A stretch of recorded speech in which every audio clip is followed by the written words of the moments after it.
The focus on the program today, we're looking at the business of piracy, how it should be tackled and what Nigeria should be doing in this regard, especially since we want to begin to see an increase in revenue generation from all sectors of the economy, including the maritime sector. Joining me on the program now to talk about this is Rear Admiral Sunday Baje, retired Rear Admiral Sunday Baje, who is the chairman, Mayfair Marine Services. A good morning to you, sir. Good Thank you for morning, coming on the show. Sir.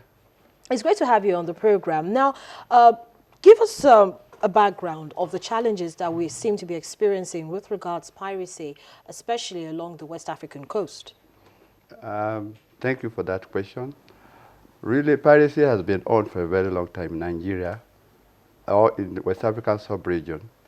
But the Navy, who is statutorily taxed to curb these criminalities in our waterways or within our maritime domain, have been very effective up to a certain aspect. They say up till 2007, to be precise. But the report we just had that in 2015, the rate of piracy was quite high. It was as a result of certain things that happened in the modus operandi of the way we carry out the operations in checking out and checking the piracy. For example, the Navy has these three roles, which is military, policing, and diplomatic role. But you discover that after some time, the government lacked the capacity actually to carry out the maritime enforcement and management of this, of how to check the piracy in our region. But why? Why is that happening? Especially like we got recent news today that the U.S. plans to spend additional $200 million in military spending in West Africa. Would that help with the anti-piracy war? Definitely it will help, because actually they've come in by training our naval sailors. Okay, sorry to cut you, sir. Yeah. We'll come back for you to respond to that question. Okay. But for our viewers on the DSTV platform, we will be going over now to Akwa Ibom State for the Thanksgiving service on the governor's victory. But Business Morning will continue on our terrestrial platform and also for our UK viewers. I still have here with me in the studio Rear Admiral Sunday Baje, and we're looking at the business of piracy in Nigeria and of course in West Africa. So sorry sir, we'll get back to you responding to that question on how this new $200 million military spending from the US will help in the anti-piracy war. Okay.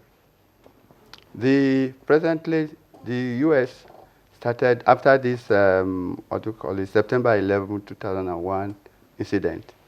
They came up with this ISPS code, which means International Ships and Ports Facility Security Code, whereby they make sure that the ships are monitored when they are going from one place to another. And while in the ports, again, they make sure that the containers or the goods they carry are X-rayed to make sure that the explosives are transported by sea. And as a result of that, they gave Nigerian Navy a satellite which we subscribe to. And this satellite actually gave us normally what we call short tracking of vessels entering Nigeria. And again, we'll call it Sea Vision 2, which we can see the overall map of all the shipping activities within our maritime domain.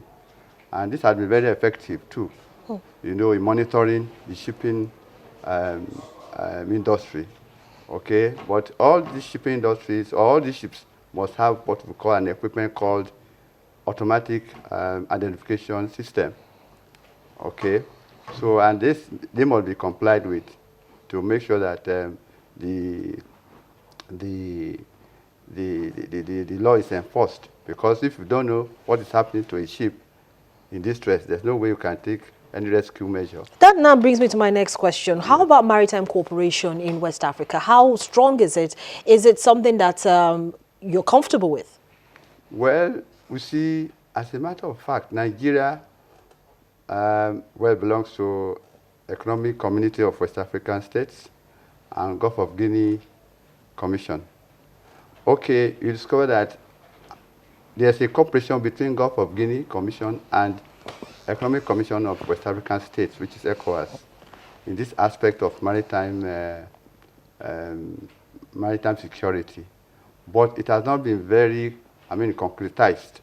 But in year 2003, 2013, please, there was an agreement, an MOU, between the Economic Community of West African States and Gulf of Guinea, then Economic Commission of Central African States, and I signed an agreement, or what we call a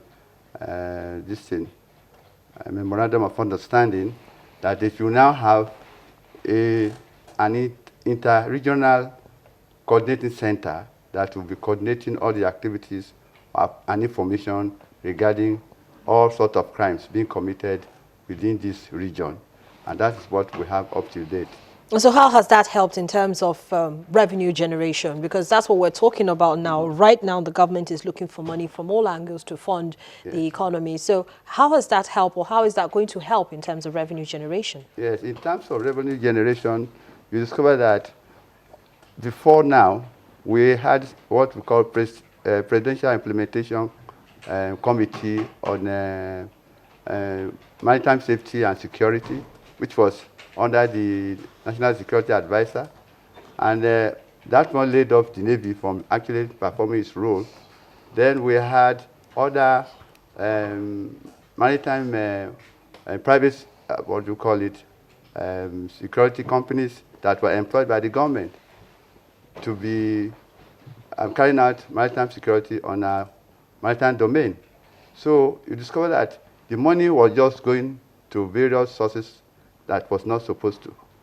And the Navy is the only institutions that was, had that statutory role of actually carrying out these duties of preventing piracy in Nigeria waters, while other stakeholders had to assist the Navy in that respect. So but with that now, if we are doing things correctly, that means all this money being spent to all these other private maritime security definitely will be saved. So we will not be spending a lot of money, chasing wrong people. That is just the problem. So it now seems as if there were conflicts between yes, the Navy and federal government agencies. Why do you think that continues to happen, and how do you think it can be sorted? Okay, the problem is this, that we've never been doing things through the normal procedure, what we call due process. In every aspect of things, of life, there's a due process that you definitely apply to check, to make things work very right. Now, you discover that we have the act that established the Navy, gave the Navy all the functions and the roles it has to play on the functions. But you discover that NIMASA too has the same, was established by an act. But other agencies too were established by an act. But you discover that there's people now will not concentrate on the particular function they are supposed to perform, but will now go to other. For example, let me give you an example. NIMASA is not actually I'm supposed to carry out security. Security is not merely part of their act that set them up. Okay, but the federal government was giving them up to 11 billion to carry out maritime security. Okay, so which was the waste of money. They will have used this money to buy more equipment for Nigerian Navy, more platforms for them to carry these functions very well. I will cite an example. in 1982, when there was port congestions in Nigerian waters during Shagari's time, you discovered that there was piracy outside bar in Lagos. But what Shagari did was to task the Navy that they should check this menace immediately and stop it. And the then Chief of Naval Staff, Vice Admiral Akin Adiwo, actually made sure that the Navy was sending a ship at sea to sea every day on a daily basis. A ship must always remain at sea, patrolling our coast around the ships at anchor, and this actually stopped it. So they did not involve any presidential implementation committee on maritime security and safety, or neither did they employ other private maritime security companies. Okay, so now on the way forward, looking at the maritime as a very integral part of the economy, what should be done next? What I think should be done is this. Well, the master should play his own role as is stated in this act that set it up. That is actually developing and promoting commercial shipping in international shipping trade and in local shipping trade too.